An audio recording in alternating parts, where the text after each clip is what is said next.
अगली बड़ी खबर का रुख करेंगे, जहां मिशन 2024 के लिए आज से बीजेपी का महामंथन शुरू होने जा रहा है और अब से ज्यादा समय बचा नहीं है, क्योंकि थोड़ी ही देर बाद बीजेपी पदाधिकारियों की एक महत्वपूर्ण बैठक होने वाली है। आपको बता दें, बीजेपी के राष्ट्रीय अध्यक्ष जेपी नड्डा इस दौरान बैठक की अध्यक्षता करते हुए नजर आएंगे। दोपहर 3 बजे का वो समय होगा जब बीजेपी का जो राष्ट्रीय अधिवेशन है उसकी शुरुआत हो जाएगी, जिसमें 11,000 से ज्यादा बीजेपी नेता अधिवेशन में हिस्सा लेते हुए नजर आने वाले हैं। ऐसे में कल यानी कि 18 फरवरी को प्रधानमंत्री नरेंद्र मोदी के भाषण के साथ अधिवेशन खत्म हो जाएगा। लोकसभा चुनाव की तैयारियों पर विशेष तौर पर जो फोकस है वो भारत मंडपम में देखने को मिलेगा, जहां अधिवेशन से बीजेपी अपना चुनाव प्रचार शुरू करने जा रही है, उसका अभियान शुरू करने जा रही है। क्योंकि देखिए, लोकसभा चुनाव के लिए ज्यादा समय बचा नहीं है और उसको लेकर तमाम राजनीतिक पार्टियां पहले से ही जो सियासी बिसात है वो बिछाती हुई नजर आ रही है। और बीजेपी का जिक्र किया जाए, बीजेपी अमूमन तौर पर इसीलिए जानी जाती है कि एक चुनाव खत्म होता नहीं और दूसरे चुनाव में बीजेपी जुट जाती है, और वही रणनीति, वही जो स्थिति है वो एक बार फिर से बीजेपी खेमे में देखने को मिल पा रही है।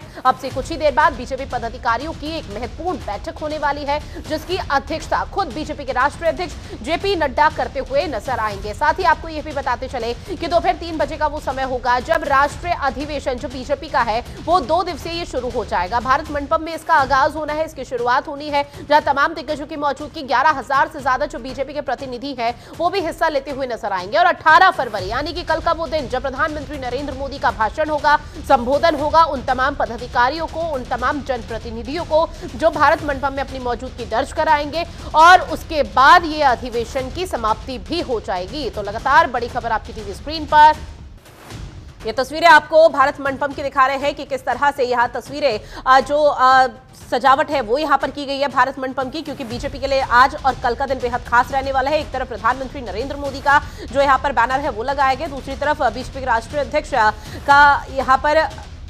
जेपी नड्डा का बैनर लगाया गया। हालांकि देखिए, कई तरह की तैयारियों को लगातार अमली जामा पहनाने की कोशिश की जा रही है और इंतजार फिलहाल बीजेपी खेमे के तमाम वो कार्यकर्ता और तमाम जो पदाधिकारी प्रतिनिधि हैं उनको फिलहाल इसी चीज का है कि कब इस अधिवेशन की शुरुआत होगी। और अब ज्यादा समय बचा नहीं है, थोड़ी ही देर बाद इस कार्यक्रम का आगाज होता हुआ नजर आएगा और इसमें तमाम तरह की जो चीजें हैं वो स्पष्ट हो जाएगी। 2024 में किस तरह से फतेह करना है, कैसे एक बार फिर से तीसरे टर्म की जो सरकार है मोदी सरकार की वो वापस लानी है, उसको लेकर लगातार जो मंथन का दौर लंबे समय से अब तक से बीजेपी कार्यालय और तमाम जगहों पर देखने को मिल पा रहा था, वो अब दिल्ली के भारत मंडपम पर देखने को मिलेगा, जहां कल प्रधानमंत्री नरेंद्र मोदी का भाषण भी होगा और भाषण के बाद इसकी समाप्ति भी होगी कार्यक्रम की।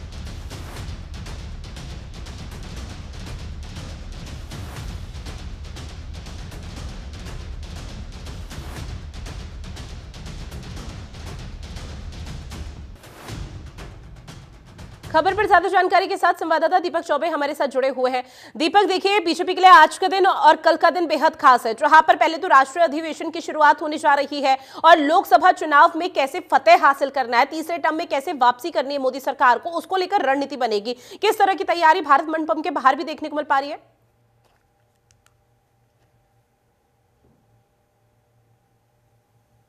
कैमरामैन से कहूंगा कि वो दिखाए कि ये नज़ारा है। देखिए, यही 2 दिन बीजेपी के राष्ट्रीय कार्यकारिणी की बैठक है और करीब 11,500 के आसपास जो लोग हैं वो यहाँ पहुँचेंगे। और देखिए, अलग अलग जो कहा जाए कि जो नृत्य होते हैं अलग अलग राज्यों के, चाहे वो साउथ के हो या फिर पंजाब के हो, उसकी पूरी एक तरीके से कहा कि व्यवस्था की गई है। उसके बाद जो लोग यहाँ आ रहे हैं, खुद प्रधानमंत्री नरेंद्र मोदी आएंगे 3:30 बजे के आसपास, अभी बैठक चलेगी। उसके बाद सभी जो बीजेपी शासित राज्य हैं उनके मुख्यमंत्री आएंगे, योगी आदित्यनाथ आएंगे। और जाहिर सी बात है कि 2024 क्योंकि बहुत महत्वपूर्ण है, जिस तरीके से प्रधानमंत्री नरेंद्र मोदी ने सदन में कहा था कि बीजेपी 370 और एनडीए 400 पार, तो उस 400 पार का फॉर्मूला जो है वो लेकर यहाँ से जाया जाएगा कि किस तरीके से आगे जाकर जनता के बीच में, क्षेत्र के बीच में जाकर के वहाँ जो प्रधानमंत्री ने कहा था कि 370 लानी सीटें हैं और पूरे एनडीए को 400 लानी, उस पर किस तरीके से काम किया जाएगा। हालांकि जिस तरीके से अधिवेशन इस बार तैयार किया गया है, अगर कहा जाए तो 11,500 लोगों को बुलाया गया है, ये अपने आप में एक बहुत महत्वपूर्ण है। और जिस तरीके से देखिए, मैं अपने कैमरामैन को कहूँगा कि दिखा, इसमें सबसे बड़ी बात यह है ऋतु इसमें कि ये जो पूरा अगर कहा जाए कि इसमें एक एग्जीबिशन भी लगाया गया है जो प्रधानमंत्री नरेंद्र मोदी के कामों को गिनवाया गया है। जिस तरीके से जो प्रधानमंत्री नरेंद्र मोदी के जो 12 जो मेन काम है, चाहे वो मेकिंग इंडिया जनधन योजना था और ऐसे कई तरीके से, जिस तरीके से कोविड में पूरा देश ने देखा कि किस तरीके से लोगों को फ्री में वैक्सीन लगाई गई, तो ये जाहिर सी बात है कि एक विश्व पटल पर भारत की एक छवि को दिखाता है और प्रधानमंत्री नरेंद्र मोदी के नेतृत्व को जिस तरीके से आगे बढ़ाया गया है वो दिखाता है। प्रधानमंत्री नरेंद्र मोदी, हालांकि प्रधानमंत्री नरेंद्र मोदी यहाँ पे पहुंचेंगे करीब, अगर कहा जाए तो सूत्र जो है वो बता रहे हैं कि 4 बजे के आसपास पहुंचेंगे, क्योंकि अभी जो बैठक होगी वो सिर्फ और सिर्फ जनरल सेक्रेटरी की बैठक होगी। उसके बाद 3:30 बजे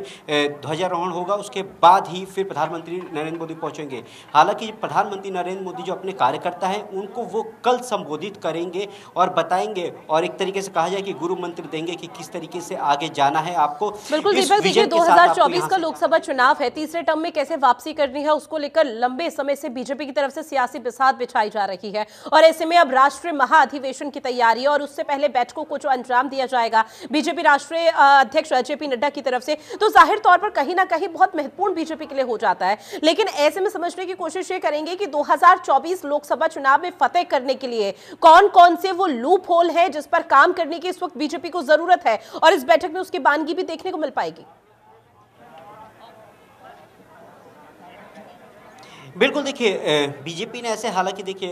बात की जाए तो उसने पहले ही जो सीटें हैं, जो हारी हुई सीटें ए बी सी कैटेगरी की, उन सभी सीटों को चुन लिया था पहले ही। जहां पहले 160 सीटें थी उसको बढ़ाकर 240 सीटें कर दी गई थी। हालांकि अगर यूपी में देख लीजिए कि कुल 14 के आसपास सीटें जो हैं वो 2019 में हारी थी, उसकी रणनीति अभी से ही तैयार की गई है। और देखिए जो वीआईपी हैं वो सारे जो हैं वो यहाँ पर आ रहे हैं। ऋतु, देखिए किस तरीके से यहाँ पर जो पूरी जो व्यवस्था की जाए, चाहे राजस्थान से नेता जो है राजवर्धन राठौर, वो उसके बाद देखिए पार्टी के कार्यकर्ता हैं, बहुत वरिष्ठ कार्यकर्ता हैं, वो व्हील चेयर से यहाँ ला रहे हैं क्योंकि कई ऐसे चल नहीं पा रहे हैं, तो उनकी भी व्यवस्था की गई है कि उनको किस तरीके से यहाँ भारत मंडपम में लेके आया जाएगा। देखिए चेयर ले जाया जा रहा है क्योंकि कार्यकर्ताओं की और लगातार जैसे प्रधान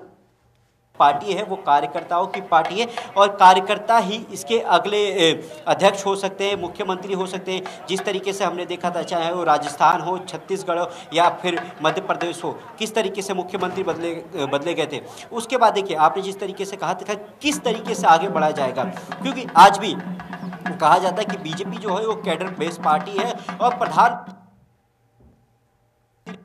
उसको लेकर लोगों तक जाएंगे और बताएंगे कि किस तरीके से प्रधानमंत्री नरेंद्र मोदी ने आपका काम किया है, चाहे वो शौचालय हो या प्रधानमंत्री आवास योजना हो। इन सभी मुद्दों पर को लेकर के एक बुक है वो लॉन्च की जाएगी और उसको धरातल पर दिखाया जाएगा किस तरीके से, और सभी जो कार्यकर्ता हैं उनको कहा जाएगा कि आप गांव-गांव जाइए। हालांकि पार्टी की तरफ से गाँव चलो अभियान भी चल रहा है जिसमें सभी केंद्रीय मंत्री और सांसदों को कहा गया है कि आप ले जाइए। उसके बाद देखिए जिस तरीके से भव्य राम मंदिर हुआ, इसमें कोई दो राय नहीं कि जिस तरीके से भगवान राम की जो मंदिर बना, उसके बाद एक उत्साह जो लोगों में है वो दिख रहा है और पार्टी को भी ये पता है कि यही जो कैडर है और जिस तरीके से भगवान राम उनके साथ है। बिल्कुल, तो देखिए किसी भी पार्टी की नींव रखने के लिए और नींव को मजबूत करने के लिए कहीं ना कहीं एक कार्यकर्ता का मजबूत होना बेहद जरूरी हो जाता है और उसकी बानगी और उसकी झलक कहीं ना कहीं आज इस बैठक के जरिए देखने को भी मिल पाएगी। और प्रधानमंत्री नरेंद्र मोदी के भाषण पर कार्यकर्ताओं के लिए क्या कुछ होता है उस पर भी हर किसी की नजरें टिकी हुई है। जानकारी साझी की उसके लिए बहुत शुक्रिया दीपक आपका।